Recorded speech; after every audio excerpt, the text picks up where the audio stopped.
Okay, to start off the second hour here, I want to take a look at some things. We've looked at things similar to this before, like 7 plus 5. That's cubed root of, oh, let's see here.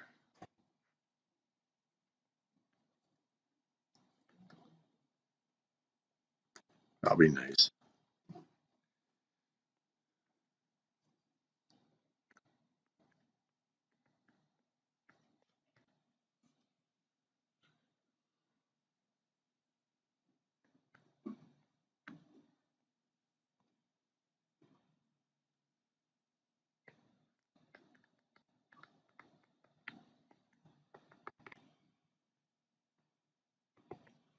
Something like that. When we look at this, we see that root symbol there, right? That is a root. It's called a radical is actually what its technical name for that symbol is. But we put that little index up there, it's a root. But it's also an enclosing symbol. So just like a parentheses, it's saying we have to do what's inside here first. Now, once we're inside there, we still have other enclosing symbols, this other set of parentheses. So we have to start inside there. So inside of that, what would we do first? The exponent, 5 squared is 25.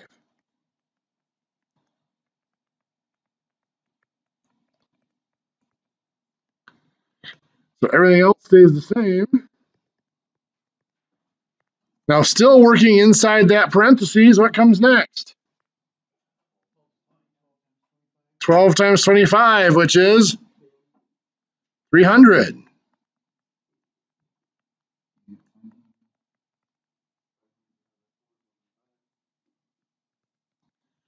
Now we're still working inside that parentheses. What's next? Yeah, we're just going to add. The 300 plus 200 is 500. Now the parentheses are down to a single number, so we don't need them anymore. Do we have to put any operations in when we take that parentheses out? Well, the division's already there, so we don't have to put anything else in, right? When we take out parentheses, remember we got to look to see if we have to put in multiplication somewhere. So now we're done with that parentheses. So we're back out to the cubed root symbol, the radical symbol. Is there any other? Well, there's only one thing to do. I'm not going to go through the process. All that is left is divide, right? Which is going to give us 125. Now, just like with a parentheses, once we've reduced the radical was an enclosing symbol there. Once we've reduced that down to a single number, we can get rid of the symbol. But here, when we get rid of the symbol, we actually have to do something.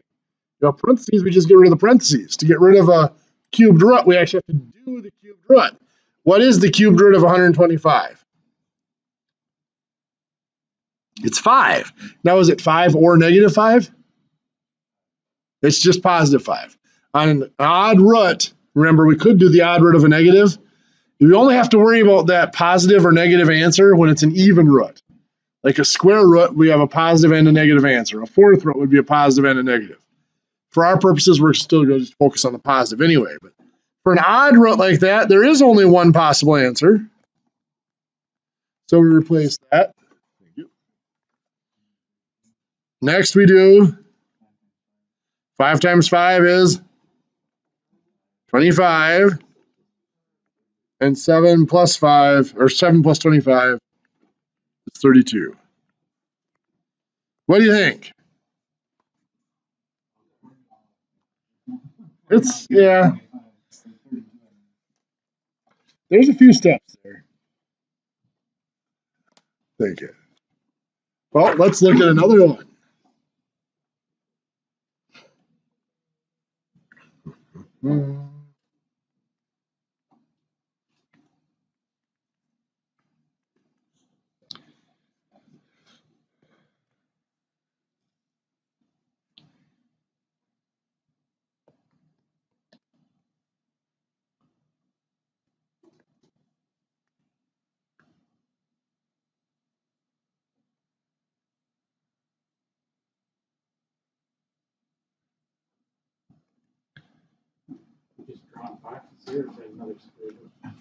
That's another square root.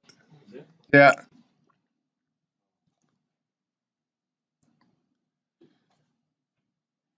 The little hamster just won't make the wheel turn today. It'll take me a second here.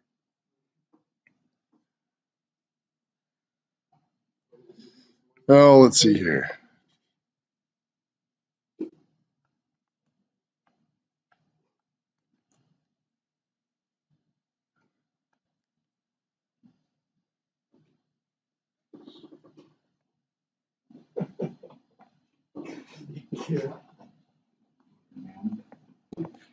Let's try that. I'm going to have you try that in your notes. See if you can make it work out.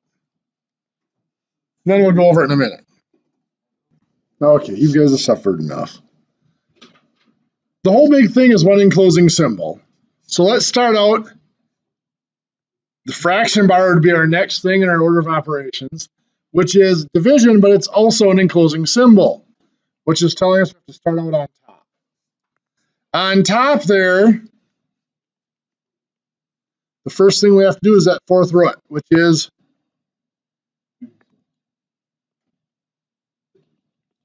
fourth root of 81 would be 3. That's probably where it went wrong for you? No. Okay. Now 51 minus 3 is 48. So there's 48 on the top there. Now we do have to do the bottom yet. On bottom, what do we have to do first? 5 squared would be first. That's an exponent, right? So that's 25. So now next we still have another exponent, which is the third root, which is 2.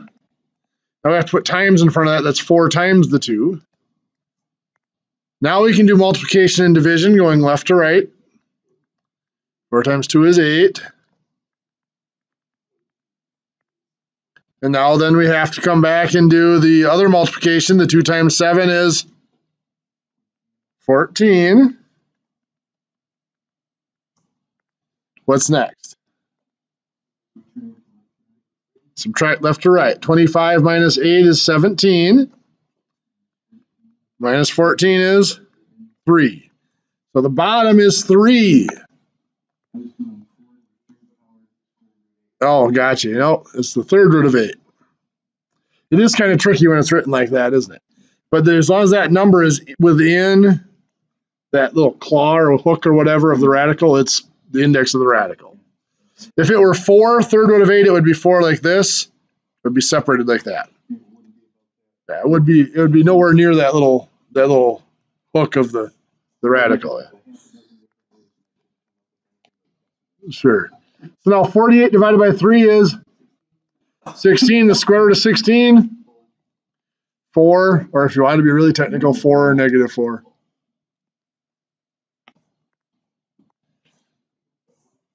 Well, I think you guys really want to try more of these. I'm going to give you about 15 minutes here to work.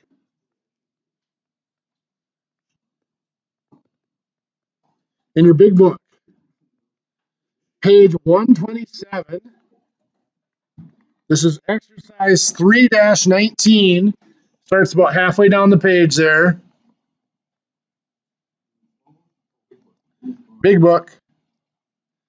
1 through 31, the odds.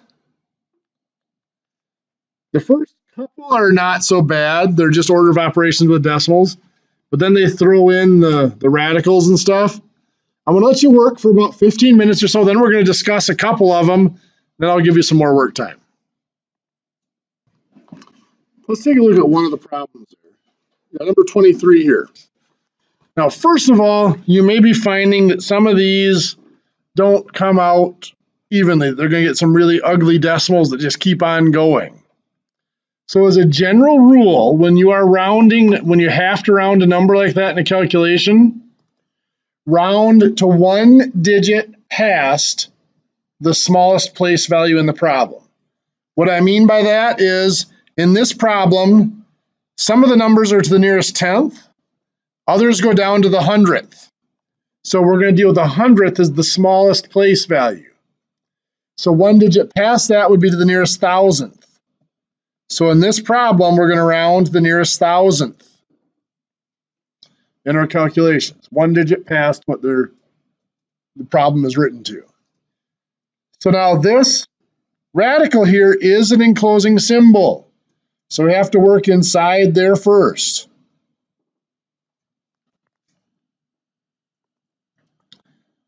The fraction bar tells us we have to do what's on top first. 8.63 times 5.1 is 44.013.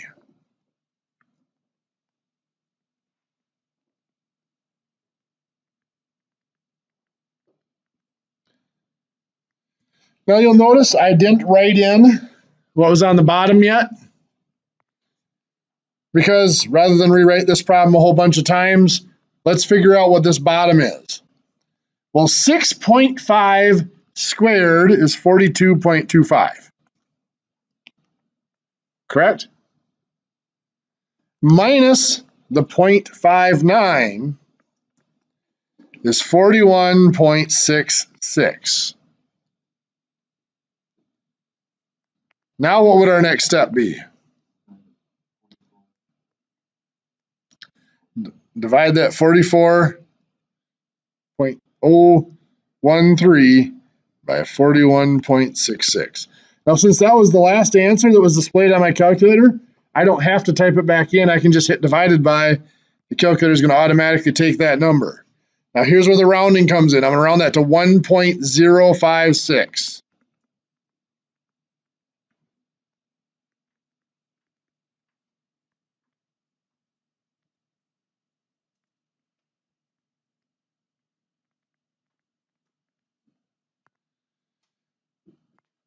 Now, the next thing is the radical, the square root. It's an exponent, right?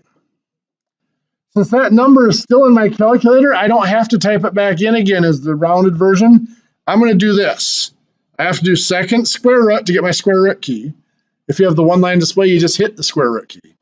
But I tell my calculator that I want to take the square root of that previous answer. I have second, and most of you have an ANS key down here. You can see it's the negative key on my calculator, but above it says ANS. That's telling your calculator to take the square root of the previous answer. It's telling your calculator to use the previous answer as the number here.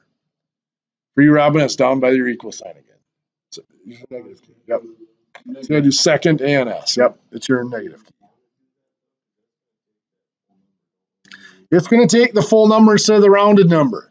Now, we rounded it just because we didn't want to write out a whole bunch of digits. So if we can keep that full number, we just as well. It's better if we do. You get a more precise answer. So we got 1.0278, which is 1.028.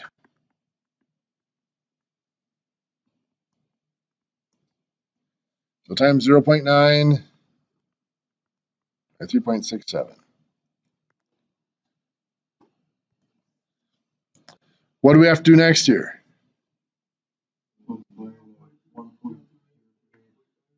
1.028 times 0.9.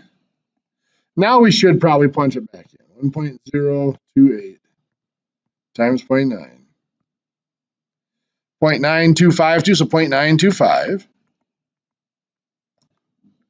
23 point, you got it. 23.67 minus that is 13.745.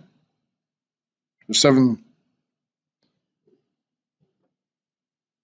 Yeah, that's right.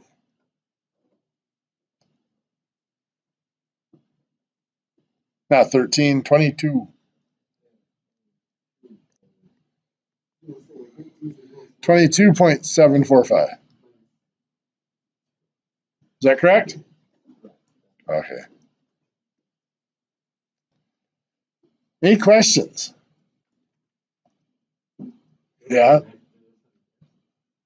I maybe wouldn't get quite this carried away on the test.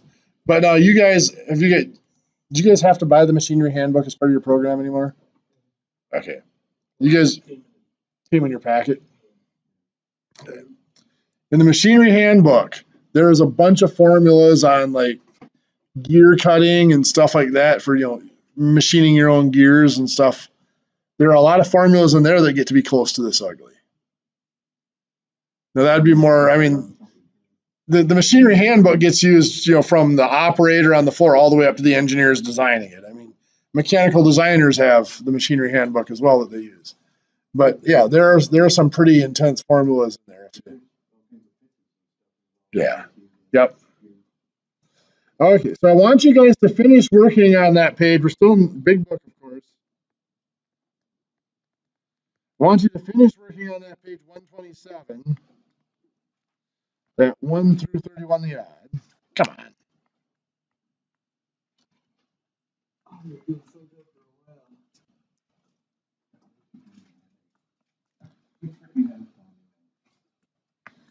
But I also want you to work on page 121 through 122, 123. 1 through 11, the odd there. That's just some story problems using powers and ruts.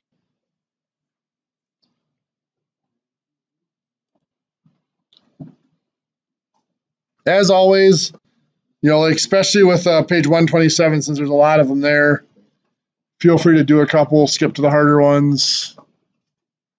I don't expect you to do all 15 of those. Well, they all are hard, but I don't expect you to do all 16 of those. That's a lot of